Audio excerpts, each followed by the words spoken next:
असलामुअलैकुम भाइयों की हाल है ठीक हो ना। मैं सियालकोट दा जट हाँ। अज तो यह चैनल शुरू कर रहा वां।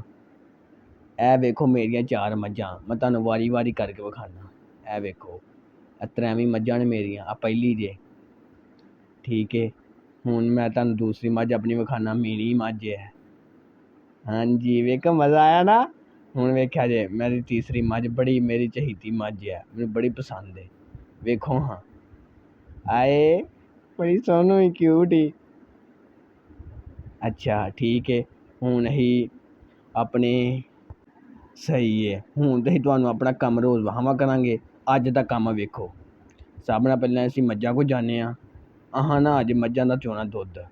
सब नाल चंगी मज्ज ऐ वे सब नाल वध दुद्ध दिंदी है मेरी मज्ज। एह्दा नां है काली। ठीक है। हुण असीं ते दुद्ध चोन लगे आं। तुसीं उन्नी देर तक साडे नाल वीडियो वेखदे रवो तां कि तुहानूं पता लग्गे गवां दी जिंदगी किंज होंदी ऐ। वेखो हुण मैं दुद्ध चोन लगा। मज्ज थल्ले बैह गेआ। बाल्टी फड़ लई है। ढक्कन पुट्ट दित्ता है। ठीक है। धर दित्ता है। मेरे को मोबाइल रक्खन दा कोई थां नहीं है। इस वास्ते मैं थोड़ी वीडियो बनाई है दुद्ध चोन दी।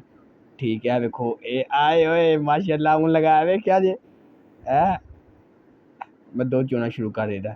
मेरी मज्ज रोज़ 4 तो 5 लीटर दुद्ध देई छड्डदी है। ठीक है। एह्दा मतलब है 1200 रुपया दिहाड़ी दा पक्का क्योंकि 1 लीटर दुद्ध दी कीमत है 200 रुपया। ठीक है। ऐन जी असां कार लैनी है। दुद्ध वेच के ते पैसे जोड़ के असें कार लैनी है इक दिन। उन्नी देर तक तुसें साडे नाल जुड़िया रैह्ना। असीं रोज़ वीडियो पावांगे। प्लीज़ सानूं रोज़ सबसक्राइब करना जे ते रोज़ साडी वीडियो जरूर तुसें वेखनी है। ठीक है। अहां मज्झ चो लई है। हुण असीं मज्झ नूं फड़ के इस जगह ते बन्न लगे आं। कालो उतां जा कालो उतां जा। हो गए जी वेख्या जे मेरी बड़ी गल्ल मनदी जे। हो गई है ना उतां। हुण इहनूं मैं नाल लै के जगह ते बन्नण चलां। ठीक है। हुण इहनूं मैं बन्नण चलां। चल भाई चलिए। मैं किला खोल अच्छा चलो जी चलिए। लो भाई मैं खोल लई जे। आ जा भाई। हुण मैं इत्थे अग्ग बन्न छड़ी है। बाकी सारियां मज्जां भी बट्टे खान डईयां ने अपने अपने।